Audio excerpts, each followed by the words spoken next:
Salut tout le monde, j'espère que vous allez bien. Aujourd'hui, nous allons voir les 6 choses que vous ne savez pas à propos du rappeur Kobalade. C'est parti. Avant que cette vidéo ne commence, je vous invite à mettre un petit pouce bleu et à vous abonner à la chaîne pour rater aucune de nos nouveautés. Bon visionnage. Kobalade est originaire d'Essonne, à Évry plus précisément. Il réside au Parc aux Lièvres et a vécu avec une famille nombreuse, 10 frères et sœurs. Le Congolais a commencé à rapper à l'âge de 15 ans. Il a formé un groupe avec Shotas et Kaflo, qu'ils l'ont nommé Seven Binks. Ils ont alors par la suite décidé de sortir des séries de freestyle en solo. C'est ainsi que Koba a pris son envol en décembre 2017. Il sort ses premiers freestyles ténébreux qui le font connaître nationalement et signe avec le label Def Jam France. Le 28 septembre 2018, Kobalade sort son premier album qui s'intitule 7. Par la suite, il sort son deuxième album qui se nomme L'Affranchi, en référence au film Les Affranchis. C'est un gros projet qui comporte 15 pistes dont des featuring avec Niska, Maes et Nino. Mais d'où vient le nom Kobalade ? Le rappeur doit son nom d'artiste au film La planète des singes. En effet, c'est de là que vient Koba, un singe qui, ivre de vengeance envers les humains, va tout faire pour que l'affrontement contre les humains commence. Le rappeur s'identifie à lui, et il aurait selon ses dires réagi de la même manière. Ce sont des traits de caractère qui correspondent.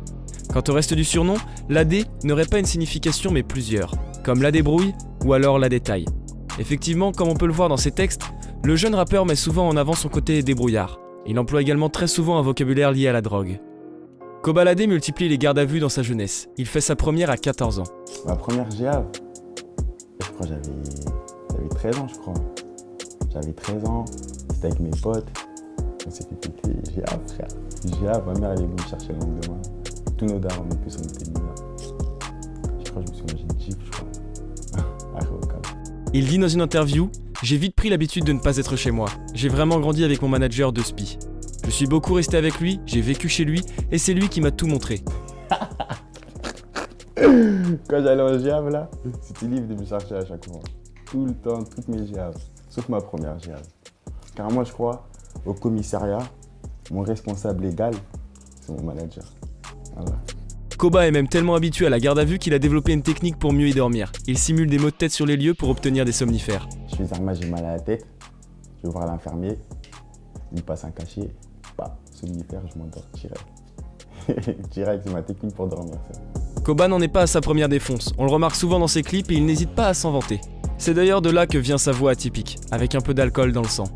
Il explique son meilleur souvenir du bas de set dans une interview et dit « Je crois que c'est la première fois que j'ai fumé. Là, j'étais défoncé. J'avais 13 ans, je crois. J'ai commencé tôt, moi. Au collège, je roulais déjà des gros gens, c'est un merde. Étonnant venant de la part du rappeur puisqu'il a décidé aujourd'hui d'arrêter totalement sa consommation de stupéfiants. Il répond dans une interview à la question « Est-ce que tu t'es drogué ? Non, j'ai arrêté, je ne fume plus. » Kobalade trouvait autrefois son inspiration dans l'alcool et la drogue. C'est ainsi qu'il a trouvé son timbre de voix. C'est grâce à sa série de freestyle ténébreux qu'il s'est fait connaître. Pour sa gestuelle et son flow, il s'inspire énormément de Chief Keef et ne le cache pas. Il prétend également ne dire que la réalité dans ses textes. Ne pas mentir, tel est son secret. C'est d'ailleurs pour ça qu'il ne prévoit aucun son love, a-t-il dit dans l'une de ses interviews. Pour l'écriture de son album L'Affranchi, il répond dans une interview. On s'est retrouvé dans une maison pour écrire, en 10 jours c'était plié. Moi j'écoute une prod, si cela me parle, je pose, sinon on change.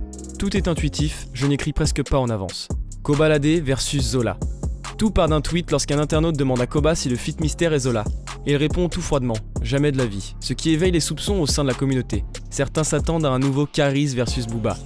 Zola avait donc à son tour envoyé une pique dans l'un de ses freestyles. Cependant, les artistes ont tous les deux fait taire les rumeurs via les réseaux sociaux Snapchat et Twitter.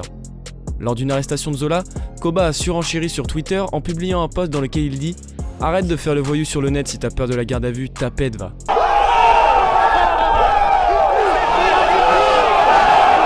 La possibilité d'un clash entre les deux rappeurs n'est pas impossible, mais une partie du public préférerait voir un feat. Cependant, il y a une mauvaise nouvelle.